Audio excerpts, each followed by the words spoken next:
For every high priest was chosen from among the people and appointed to represent them before God by presenting their gifts to God and offering sacrifices on their behalf.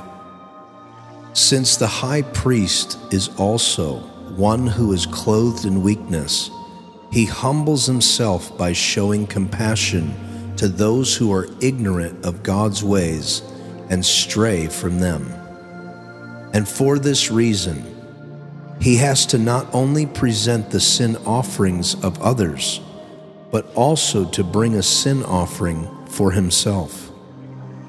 And no one takes this honor upon himself by being self-appointed, but God is the one who calls each one, just as Aaron was called. So also, Christ was not self-appointed and did not glorify himself by becoming a high priest, but God called and glorified him. For the Father said to him, "You are my favored Son. Today I have fathered you." And in another scripture he says about this new priestly order, "You are a priest like Melchizedek, a king priest forever."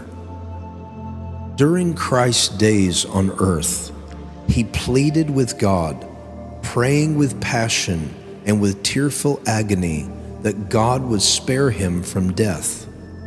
And because of his perfect devotion, his prayer was answered and he was delivered. But even though he was a wonderful son, he learned to listen and obey through all his sufferings. And after being proven perfect in this way, he has now become the source of eternal salvation to all those who listen to him and obey. For God has designated him as the king priest who is over the priestly order of Melchizedek. We have much to say about this topic, although it is difficult to explain, because you have become too dull and sluggish to understand.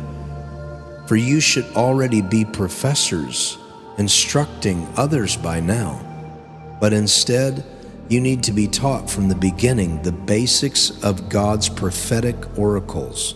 You're like children still needing milk and not yet ready to digest solid food. For every spiritual infant who lives on milk is not yet pierced by the revelation of righteousness. But solid food is for the mature, whose spiritual senses perceive heavenly matters, and they have been adequately trained by what they've experienced to emerge with understanding of the difference between what is truly excellent and what is evil and harmful.